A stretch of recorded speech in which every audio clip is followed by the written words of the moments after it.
The following video is owned and created by Dave's School. Before watching this video, please support the official release. The link is in the description below. Thank you kindly. Also, my webcam decided to be really helpful and put its autofocus feature back on after it's been disabled for pretty much all of my videos. So apologies that in the beginning parts of this video, the autofocus keeps trying to show off its functionality. It is fixed through the video. Hello ladies and gentlemen, I'm PsychoGold and you're watching PsychoGold Videos. Welcome back to another reaction video. Today I have something a little bit different for you, and it's something that I didn't think I'd ever be making. Today we are going to be checking out something that was only released yesterday. At the time of this recording, it has 19,500 views on YouTube and it has 38,000 views on Vimeo. Now, this is a trailer for Star Wars, but not the Star Wars that you know. No, this is a trailer for Star Wars that never was. The concept art done by Ralph McQuarrie. Hope I'm saying his name right. Now, I've actually seen the concept art done by Ralph McQuarrie before now, and I think it's brilliant. I've also seen the 501st Stormtrooper Legions, the one that often go to Star Wars events. They actually had permission to use some of the concept art to create the Stormtroopers, the original design of the Stormtroopers, and they were very different because they had their own lightsabers. They looked more like knights, essentially. They had lightsaber lances or swords, depending on which versions you're looking at. They had shields, and lightsabers were going to be more sort of a universal weapon, is the impression that I get from, well, the art that I've looked at previously. And those things were ridiculously cool and popular, and to my knowledge, and at the time, they were the only ones in the world allowed to make them. They had 4 of them, and they said that that's it. Said these things have been guarded by like half of the Legion that was with them, and no one's allowed to see them, no one's allowed to touch them. They're going to be rolled out, and they're going to walk onto a platform. They're going to be on the platform. They'll put on a little show whilst on the platform, and then they will be surrounded by all of the other people in costumes, and then they shall leave. That's how seriously that they take it, and that's how seriously you need to take it.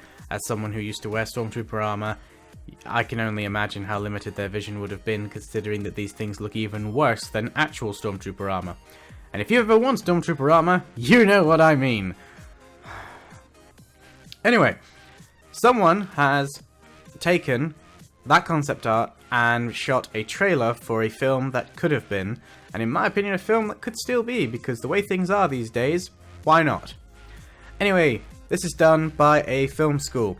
It is the Dave's School, and I will put a link to their channel, to what they're about, in the description below. I always do, and I'm very excited to check this out.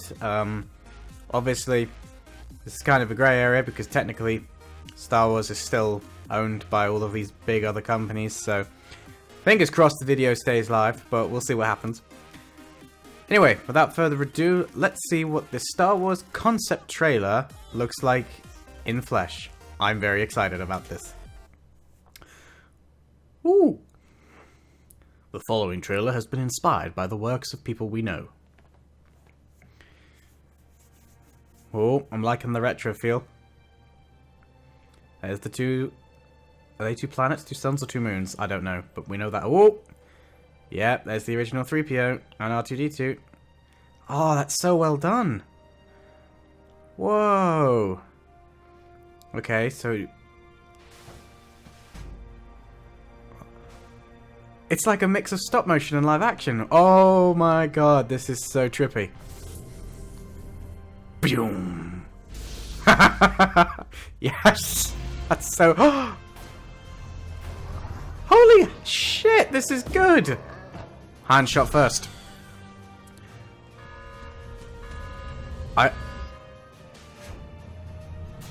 Okay.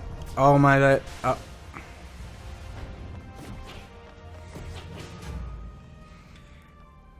Oh, and for those confused, that girl is Luke Skywalker, except she's obviously not Luke. But Luke was originally a girl. I actually think that would be such a cool film to... Oh my days, look at it. And that shot then of Darth Vader.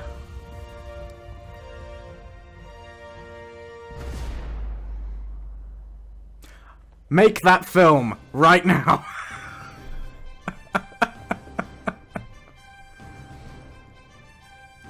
Yeah, so that was awesome. There are a couple of shots that I want to go back to because there are a few things in here that I found interesting, and there's one thing in particular that I want to point out. Okay, first off, this end shot, because it's the best shot of him. If you watch Star Wars Rebels, then you can probably see some familiarities to what the original design for their Chewbacca looks like, because that is very clearly a Lasot. And I knew that when I started watching Rebels, but it's just occurred to me that most of my friends who have watched Rebels with me probably don't know that. So yes, that's where the design of the Lasots came from, and that's why that character design is always special. And I think that's also why Rebels' this first season, about him being the last one, was also kind of a cool nod to that. 3PO looks a bit weird. He looks... there's an old film. It's in black and white. I cannot for the life of me think what it is, but he's a very old school sci-fi design. R2 looks like a cross between the droid from Rebels and R2 that we actually got. So as you can see, Rebels took a lot of influence from the concept art, which makes sense because older models. Same as, to be honest, if you look at this version of 3PO, you can actually see some of the influences for a later droid that turns up in Rebels, but unfortunately, he's kind of in and out. This shot is friggin' awesome. I just love the fact that he ignites his lightsaber, assuming they were still called lightsabers then, I can't remember. They might not have been. And it's just like, haha, I have a lightsaber. And then it's immediately followed by, yeah, and so do I.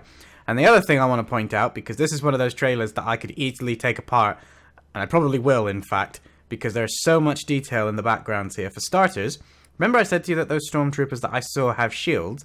Well, I'm pointing at the screen like you can see it. This is hysterical. Ignore the stormtrooper that you can actually see. In fact,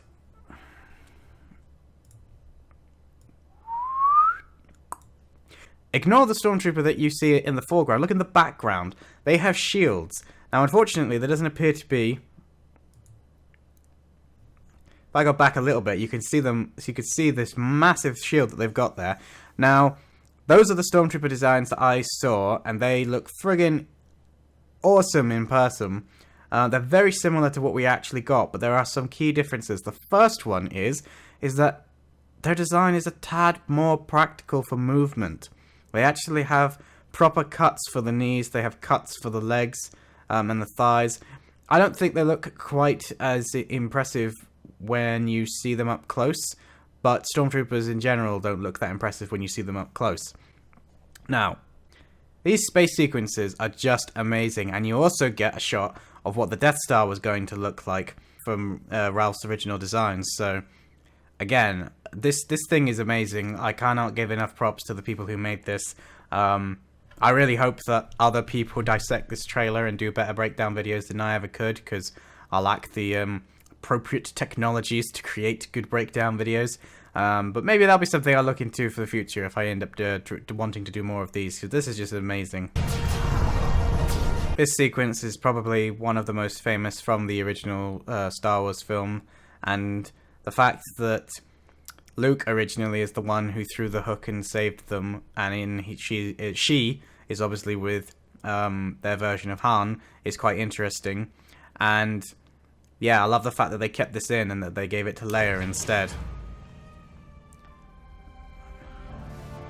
This shot, if you've watched Star Wars Rebels, and yes, there's a lot of comparisons to be made here to Rebels, then this version of Darth Vader probably doesn't look that too weird to you, because Rebels again used the artwork of Ralph to create most of the looks and stylings of their characters, which is why when you first watch it, it's a bit jarring, and after about 2 episodes, you immediately get used to it and pay it no attention.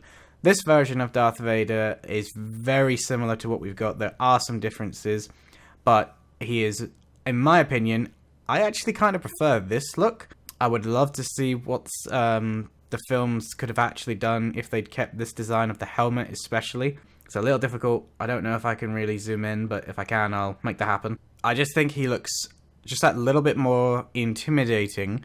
Obviously, with James Earl Jones voicing him, he was always intimidating, but when you see Darth Vader up close, his costume is... his helmet is actually the weakest point. It's all about the angles.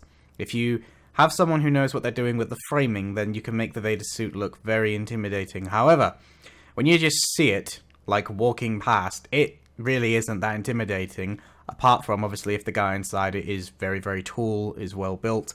But that suit, you can't really work out how tall or how well defined that person inside the suit is, but it still looks intimidating because of the way that they've angled the helmet and the way that the whole costume sort of flows over him. Yes, they've obscured it by smoke, but you could still, in my opinion, that is still a better look for Vader than the 3 different helmet designs that we get in the films, because if you don't know, there's Troopers and Vader, they all look slightly different from film to film. But obviously his lightsaber igniting, it still looks just as epic no matter how Vader looks. Now this sequence is interesting. I'm going to let it play because I completely missed this the first time. Now, when I first saw this, I completely missed that he's firing at Y-Wings. Now, because my memory is poor at this moment in time, and it's been a very long time since I looked at the Ralph McQuarrie books in great detail, I can't actually remember now whether or not we are looking inside the cockpit of a TIE fighter. I think we are, because the window looks very similar to what the TIE fighter window ended up being anyway. But as you can see, the TIE fighters, they had the targeting machines that was on the Millennium Falcon, and it's very similar to what we ended up with, but it's slightly different. Now, this shot stuck out to me, and I've just checked because I was confusing myself. This is the TIE fighter, and it is attacking Y-Wings, and there is the Death Star in the background, the original design for it. However, something about this particular image stuck out to me, and I've now found out what it is. And that's made me rewatch the trailer again, off screen, to notice something that was screaming at me in my mind, but I couldn't form it into words. Here is a picture from Ralph's art book, and it is pretty much identical to what we've just seen animated. And here are some other shots from various pages in the book. Now, I'm not going to do it for every single one, but the point is, these guys did an even better job than I've realized. It was so good that it just sailed right over my head. They didn't just bring the artwork to life, they brought actual shots from the book straight into animation. I cannot give these guys enough props. This was going to be a short video originally. It probably is going to be a long video now, and I do not care. If you guys somehow are watching this video, you guys did an amazing job. If I had the money, I would throw it at you to turn this into a real film. I know you wouldn't be able to because copyright, but as a concept trailer, this thing is amazing. I would love to see this version of the film kept retro as it is. Don't try and improve the effects, don't try and improve the aesthetics. What they've done here is absolutely amazing. Give the students and the team that made this a bigger budget, so that they can clean up some of the green screen stuff, and then just let them go. Because this is amazing. I am so impressed by that. And the fact that as I've been doing this, I've just been more and more impressed by how much research went into this. How many shot-for-shot things I've found that are so almost identical. It's crazy. And to think that this is the Star Wars that we could have got, and how different it is, but how similar it is at the same time, is just... Anyway guys, that's it for this video. Huge shout out to these guys. Please go and comment on their video and tell them how amazing they are. Words cannot stress enough how much I enjoyed that. If you enjoyed this video, please be sure to give it a like and leave a comment below. I want to hear what you guys thought about that trailer. I want to know if it blew you away as much as it blew me away, and how interesting would it have been for that to have been the Star Wars that we got. What are your thoughts on that? Let me know down below. If it's your first time here, then be sure to click that subscribe button, and then you will be notified whenever I put up a new video, or when I go live. That's it for this particular video, dudes and dudettes, and I will see you, and you, and you, and you, and you, in my next video. Psycho Gold, out.